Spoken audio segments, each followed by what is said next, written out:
Welcome to Crimson Legacy Historians, where the past is not just remembered, but brought back to life with depth and clarity. We're interested to know what places and times of day or night these documented stories reach.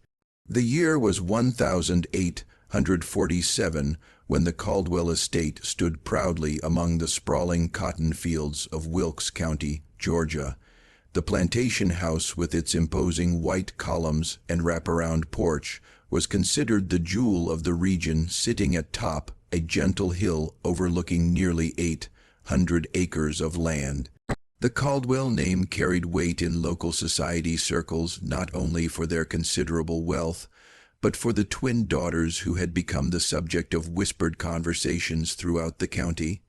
Elizabeth and Catherine Caldwell, identical in appearance down to the small birthmark above their right eyebrows, had turned 22 that spring, well past the age when most young women of their station would have been married with children of their own.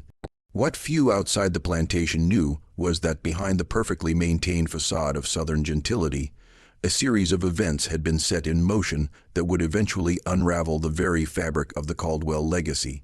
According to county records discovered during a courthouse renovation in 1952, the twins' mother had died during their birth, leaving their father, Thomas Caldwell, to raise them alone. Thomas had never remarried, dedicating his life to his daughters and the expansion of his cotton empire. The first indication that something was amiss at the Caldwell plantation came in the form of a letter written by the family's longtime housekeeper, Margaret Sullivan, to her sister in Savannah. The letter, dated April 8, 1847, mentioned that the young misses have taken to spending unusual amounts of time in the quarters, something the master seems strangely unconcerned about. This letter would later be discovered tucked inside a family Bible preserved between its pages for over a century. The quarters Margaret referred to were the slave quarters, a collection of small wooden structures positioned approximately half a mile from the main house, just past a stand of oak trees that obscured them from view. The Caldwell plantation maintained approximately 70 enslaved individuals, a relatively modest number compared to some neighboring estates, but sufficient to work the land and maintain the household. Among these enslaved people were two men who would become central to the disturbing events that followed.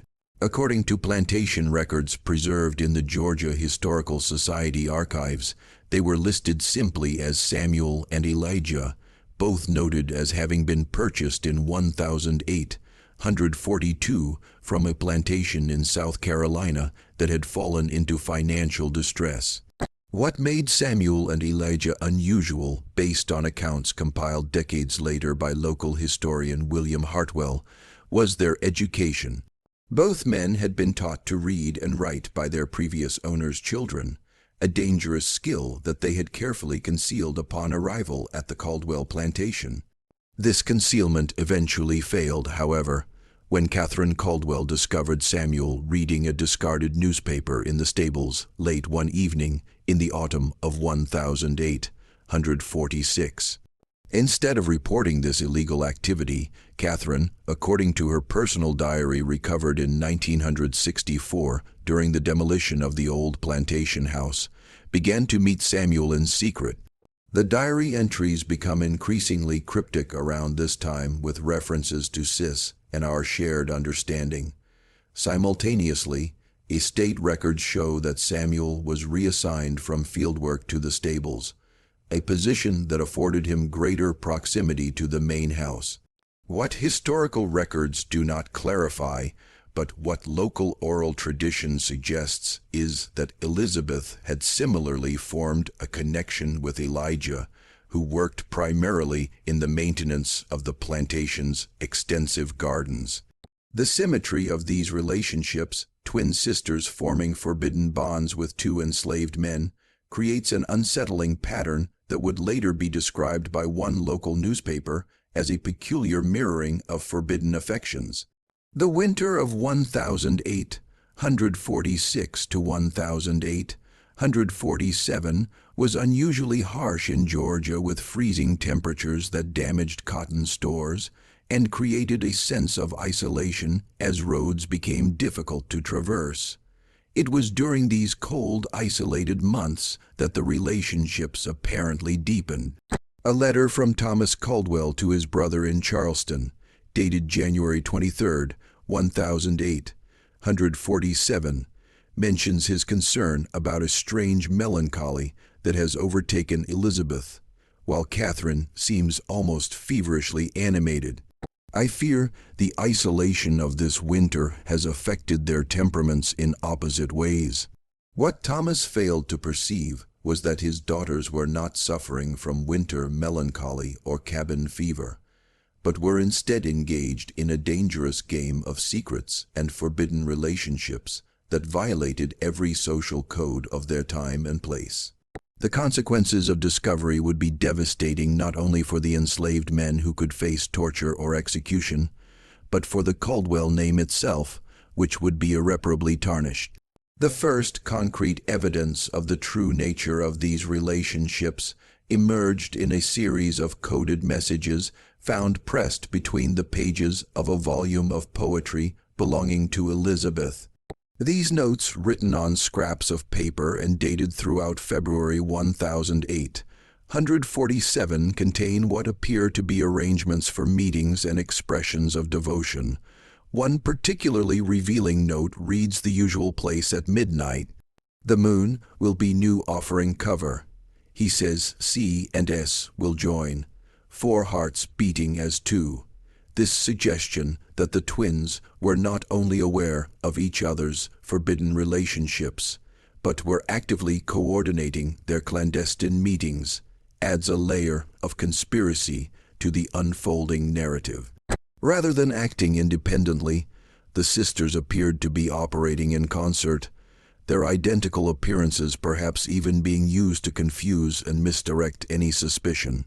The turning point came on March 15, 1847, when Thomas Caldwell announced at dinner that he had arranged marriages for both his daughters to the sons of prominent plantation owners in neighboring counties. According to the diary of Catherine, this announcement was met with outward composure, though beneath my smile my heart turned to stone. Elizabeth's reaction is not recorded, but subsequent events suggest she shared her sister's opposition to their father's plans. 3 days after this announcement, in the early hours of March 18th, something happened that would forever change the course of the Caldwell family history. The plantation's overseer, James Whittaker, was awakened by what he described in a later deposition as a commotion unlike any I had heard before. Investigating, he discovered a small fire had been set in one of the storage buildings near the slave quarters. While the fire itself was quickly contained and caused minimal damage, the ensuing confusion revealed a more significant problem. Samuel, Elijah, and the Caldwell twins were nowhere to be found. A search was immediately organized with neighboring plantations alerted, and search parties dispatched along every road and trail leading from the Caldwell property. The initial assumption recorded in Whittaker's journal was that the enslaved men had escaped and in an act of unfathomable boldness had abducted the Caldwell daughters. A substantial reward was offered for their capture, and the situation quickly escalated into one of the largest manhunts in county history. Thomas Caldwell, according to accounts from those present, became a man possessed, barely eating or sleeping as the search continued. What the search parties did not know, and what would not be discovered until much later, was that the fire had been deliberately set by Elizabeth as a distraction. This detail would emerge in 1868, when a former house servant named Ruth provided testimony to a northern journalist documenting stories of the antebellum South. According to Ruth, Elizabeth had confided in her hours before the fire, instructing her to remain silent about what she knew. The search continued for weeks, expanding into neighboring counties and eventually across state lines. Meanwhile, Thomas Caldwell's health rapidly deteriorated. Plantation records show that by April he had taken to his bed, attended only by his longtime house servant and a physician from Augusta, who was called to the plantation twice during this period. Then, on May 2nd, 1847, a letter arrived at the Caldwell plantation. The contents of this letter have never been fully disclosed in any public record, but its effect was immediately apparent. Thomas Caldwell, upon reading it, suffered what his physician described as a paroxysm of rage, followed by a collapse from which he did not recover. He died 3 days later, the cause listed simply as apoplexy, a common term at the time for what we now recognize as a stroke. Following Thomas's death, control of the plantation passed to his brother Edward Caldwell, who traveled from Charleston to assume management of the estate. It was during Edward's methodical review of the plantation's affairs that a startling discovery was made in Thomas's private study, a small wooden box containing what appeared to be marriage certificates. These documents, crudely drawn but bearing signatures, purported to record the marriage of Elizabeth Caldwell to Elijah and Catherine Caldwell to Samuel on the night of March 17, 1847. The certificates were accompanied by a letter apparently written by Catherine explaining that the twins had fallen in love with the two men and, knowing their father would never approve, had devised a plan to escape together. The letter described how they had been secretly planning for months, saving small items, preparing for a journey north to states where they might live, if not openly, then at least without the immediate threat of capture and separation. Most disturbing to Edward, however, was the revelation that his nieces had not been abducted, but had gone willingly, choosing to abandon their privileged positions, their family name, and their entire social world for what Catherine described as the only true happiness we have ever known. The letter concluded with a request that their father try to understand and forgive them, though they recognized the unlikelihood of either. Edward Caldwell, after consulting with legal advisors and family connections, made a decision that would shape how the incident would be remembered. He buried the evidence. The certificates and letter were returned to the box and sealed away. Publicly, he maintained the story that his nieces had been abducted, possibly murdered by escaped slaves. The search continued, now focused on recovering bodies rather than living persons.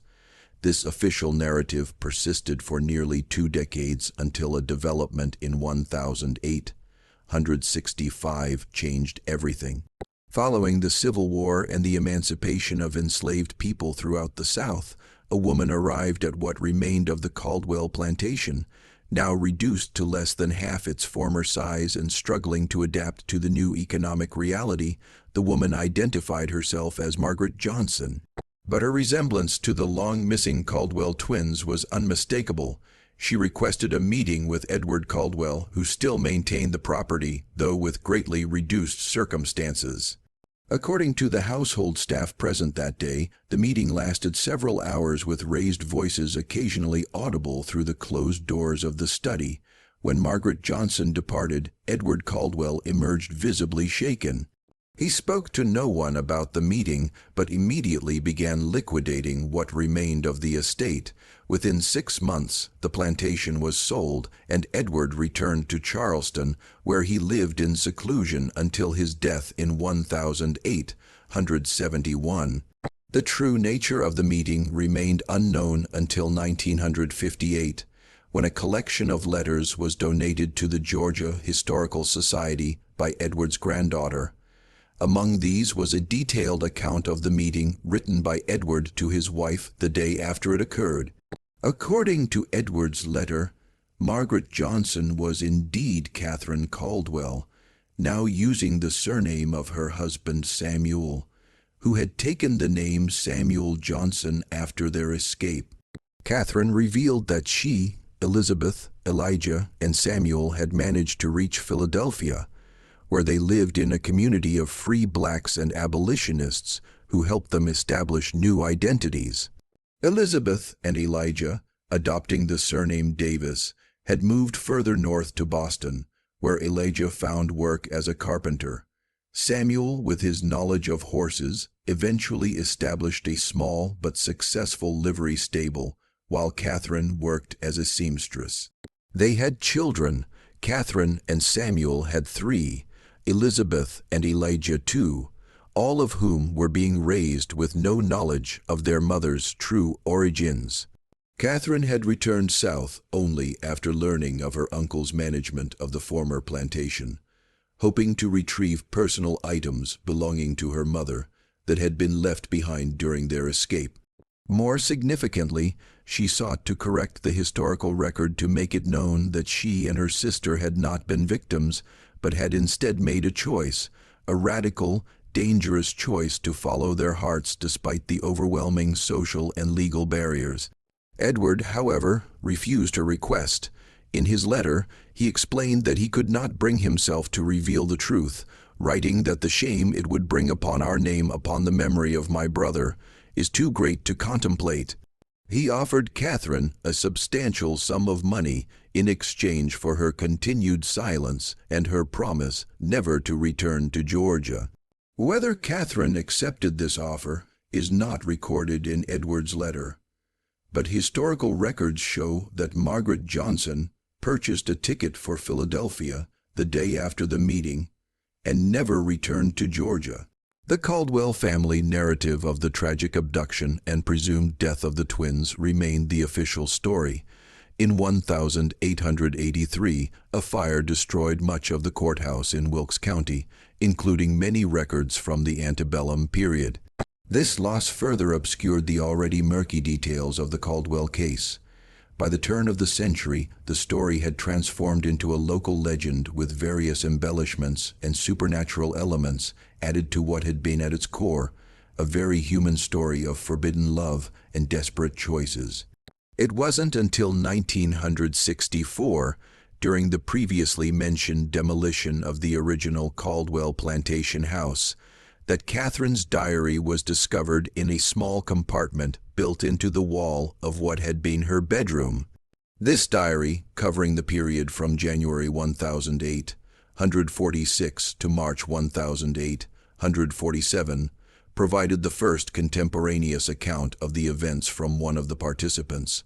The diary revealed a complex picture of the relationships between the twins and the enslaved men. Catherine wrote of her initial shock at discovering Samuel's literacy, followed by curiosity, then genuine intellectual connection, and eventually love. She described conversations about philosophy, religion, and freedom that transformed her understanding of the world and her place in it. Particularly poignant were her descriptions of the moral crisis she experienced as she came to recognize the fundamental humanity of a man whom society had taught her to view as property.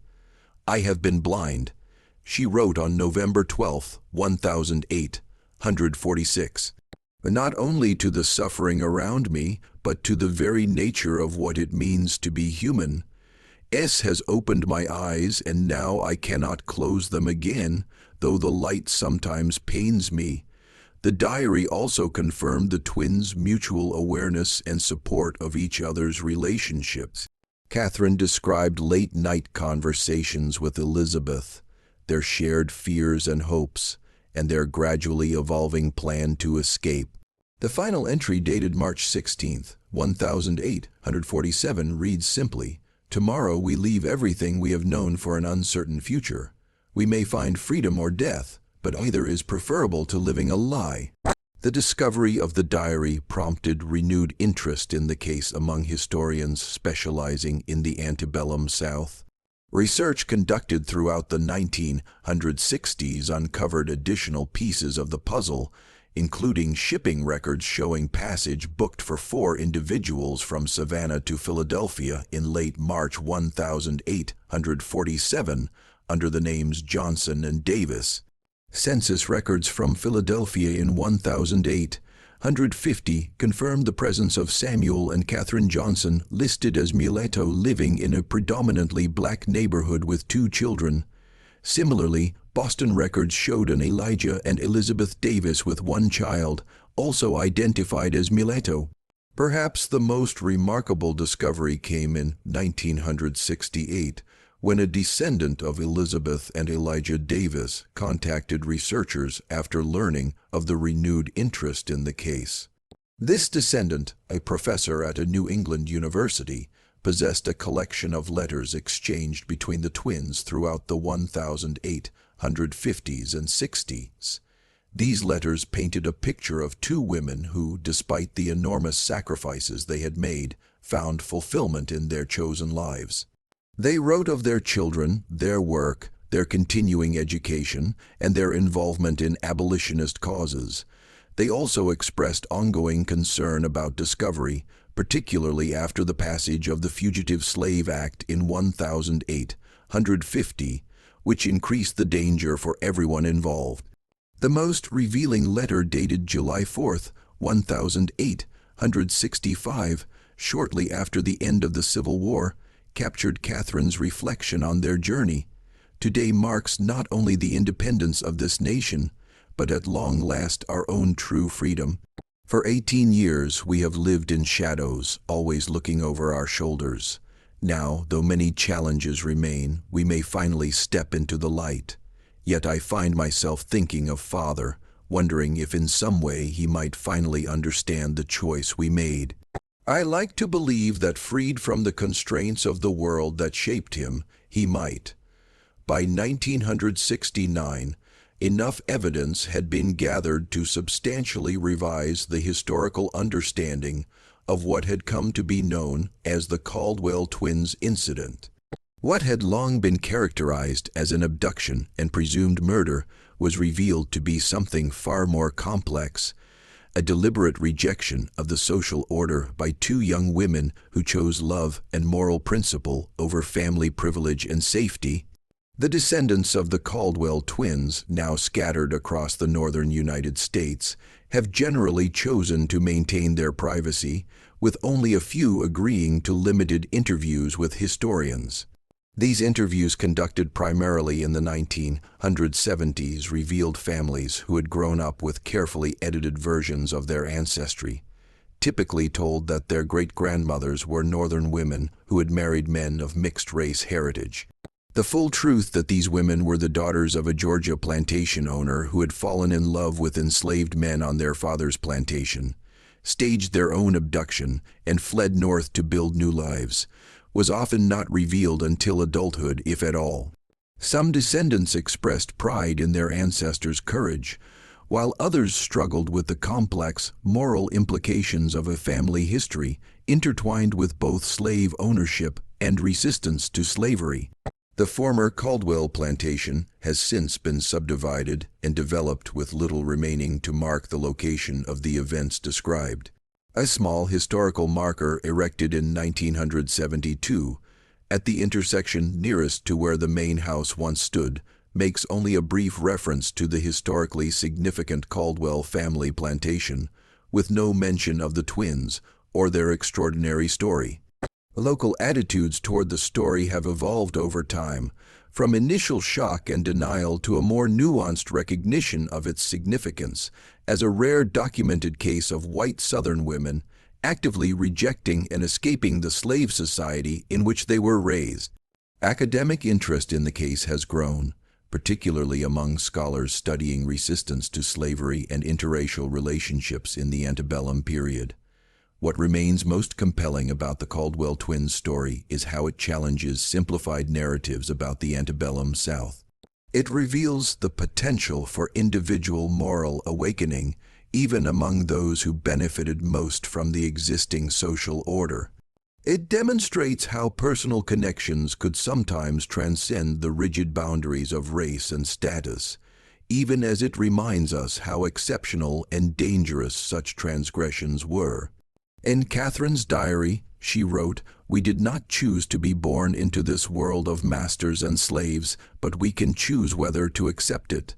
In making their choice, the Caldwell twins left behind a legacy that continues to resonate, a testament to the possibility that even in the darkest corners of human history, individuals might find the courage to follow their conscience, whatever the cost. Perhaps the most haunting aspect of the story is the silence that followed, how effectively the truth was buried, how completely the narrative was controlled by those who remained behind. It serves as a reminder of how many similar stories may have been lost to history, leaving us to wonder how many other acts of resistance, large and small, have gone unrecorded and unremembered. In the end, what we know of Elizabeth and Catherine Caldwell, of Samuel and Elijah, comes to us only in fragments, diary pages, letters, official records that tell us when they were born, but not how they lived. Census entries that confirm their existence, but tell us nothing of their dreams. We are left to imagine the courage it took to step into the night, leaving behind everything familiar for the promise of something true. The plantation house where they grew up is gone now. The fields where Samuel and Elijah labored have been transformed by time and development. All that remains is the story itself, preserved not in monuments or markers, but in archives and family memories. A whisper from the past that continues to ask uncomfortable questions of the present. As for the wooden box containing those crude marriage certificates, the physical evidence of that forbidden pact made on a March night in 1847, its whereabouts remain unknown. Some historians believe Edward Caldwell destroyed it before his death, unable to reconcile himself to its implications. Others suggest it may still exist, hidden away in some forgotten collection, waiting to be discovered once again, much like the truth it contains. The search for that truth continues, not just for historians, but for all who seek to understand the complexities of our shared past. In that search, the story of the Caldwell twins stands as a reminder that history is not just a record of laws and wars and great men's deeds, but also of individual hearts and minds, of small acts of courage that sometimes change everything. In 1966, a remarkable document surfaced during an estate sale in Philadelphia. A small leather-bound journal, Water, damaged but largely legible, was discovered inside a false bottom drawer of an antique writing desk. The journal belonged to Samuel Johnson, formerly Samuel of the Caldwell plantation, and contained entries spanning from 1848 to 1859. This discovery provided the first written account from one of the enslaved men involved in the escape. Samuel's journal revealed details previously unknown about the escape plan and its execution. He wrote of the meticulous preparation, how over months they had gathered supplies, studied maps, and memorized the routes of the Underground Railroad. Most strikingly, he described their journey north, a harrowing 6-week ordeal of traveling by night, hiding during daylight hours, and relying on a network of sympathetic individuals who risked their own safety to assist them. One entry dated April 2, 1847, described a particularly tense moment. "Today we nearly encountered disaster. A patrol stopped the wagon transporting us, hidden beneath sacks of grain." Elizabeth, despite her terror, spoke with such conviction to the patrolman, claiming to be traveling to visit relatives in the next county. Her voice never wavered, though I could feel Catherine trembling beside me in our hiding place. When the patrol finally moved on, we dared not breathe for what seemed like hours. Samuel's journal also offered insights into the complex emotions he experienced during and after the escape.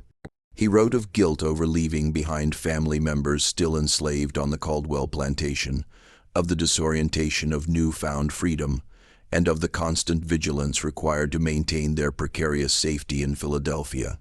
Particularly poignant were his reflections on his relationship with Catherine. In one entry from 1852, he wrote, "She sometimes speaks of what she gave up to be with me. I remind her that I know precisely what she sacrificed, perhaps better than she does herself.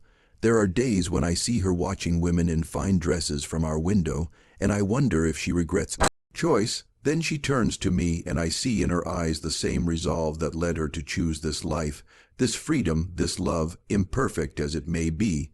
The journal also revealed that communication between the twins and their former home was not entirely severed after their departure.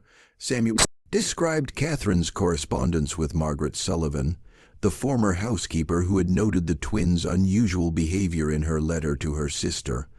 Margaret, who had moved to Richmond following Thomas Caldwell's death, apparently served as a discreet source of information about events in Georgia and the aftermath of the twins' disappearance.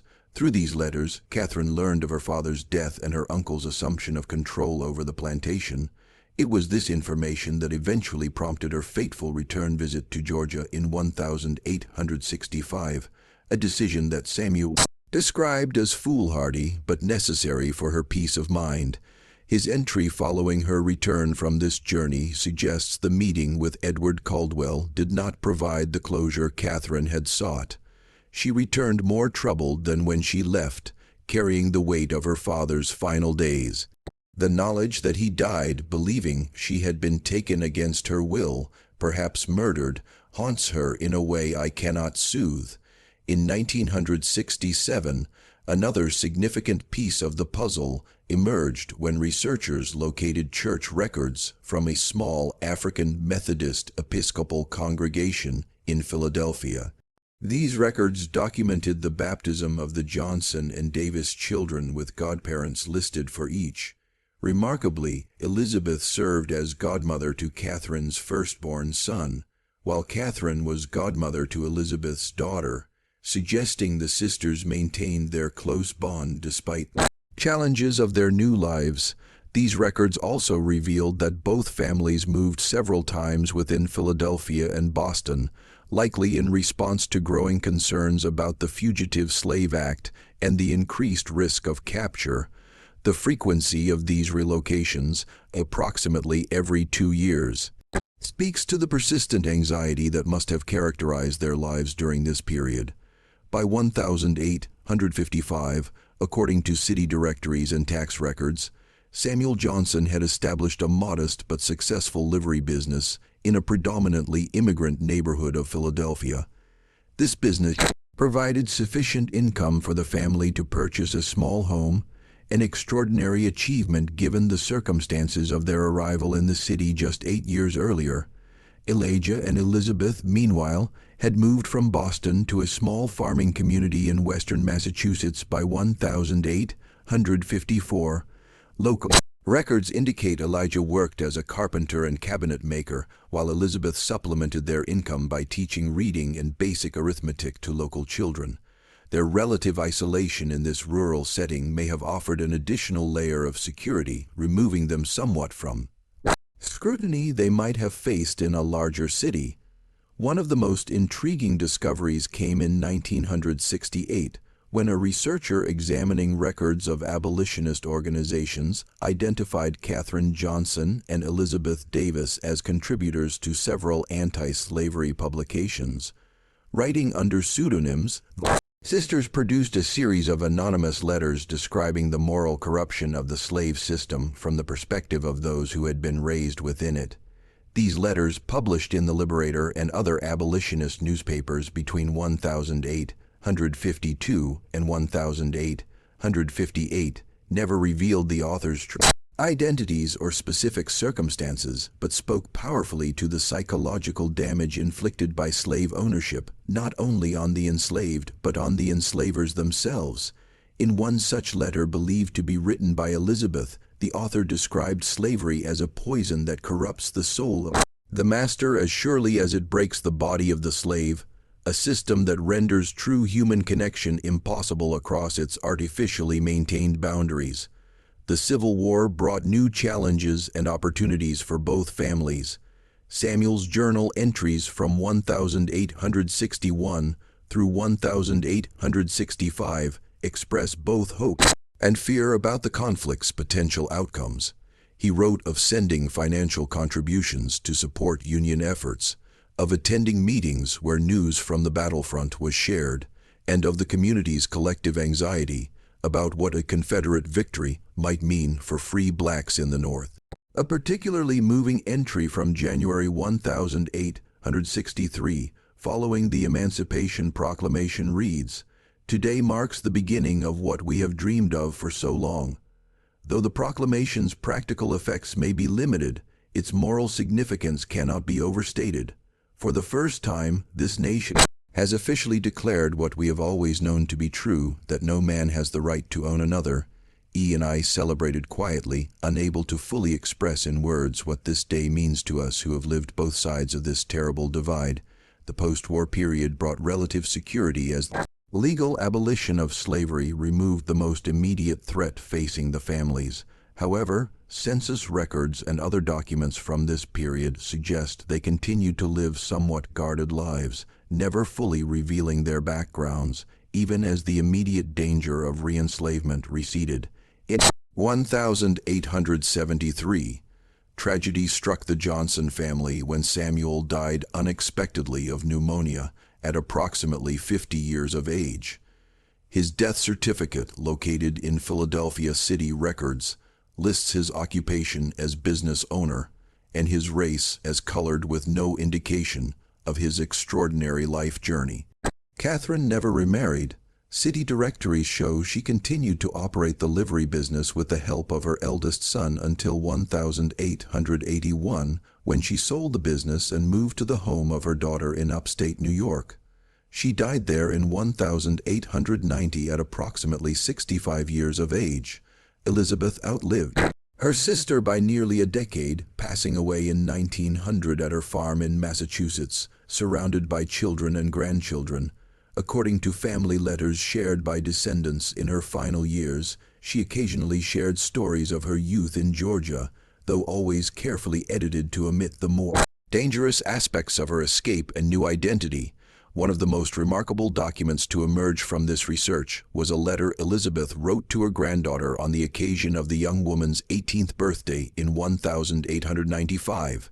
In this letter, preserved by family members and eventually donated to Massachusetts Historical Society, Elizabeth offered life advice drawn from her extraordinary experiences, though still without revealing their full extent.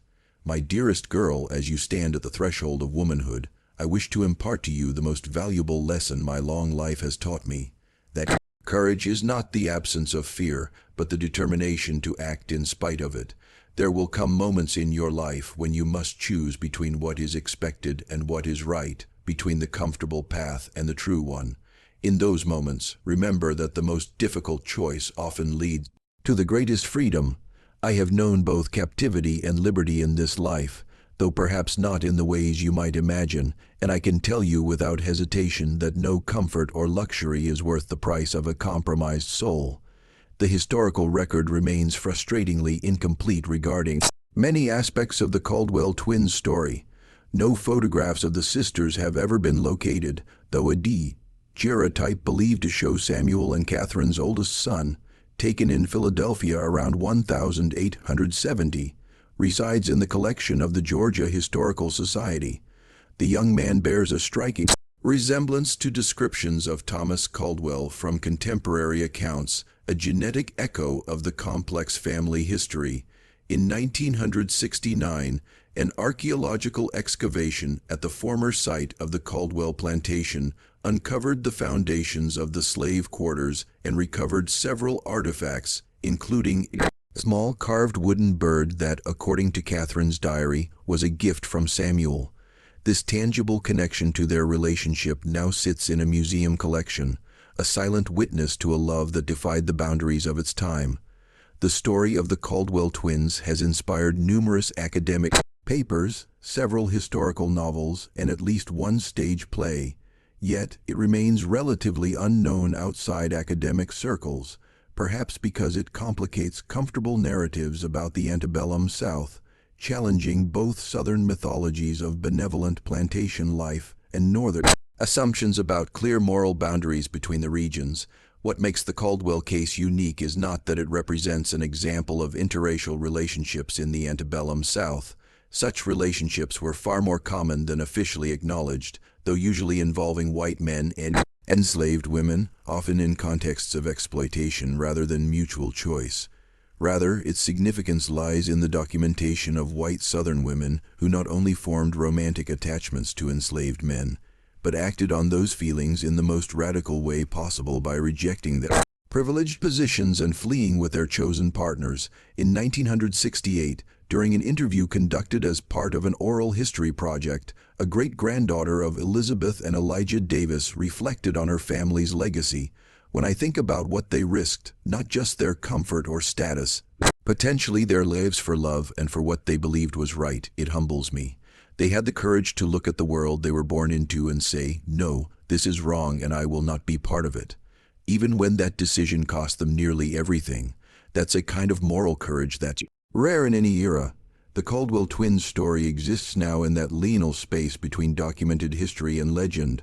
The core facts that Elizabeth and Catherine Caldwell disappeared from their father's plantation in March 1847, along with two enslaved men that they resurfaced in the North with new identities and families that Catherine briefly returned to Georgia after the Civil War, are supported by substantial documentary evidence.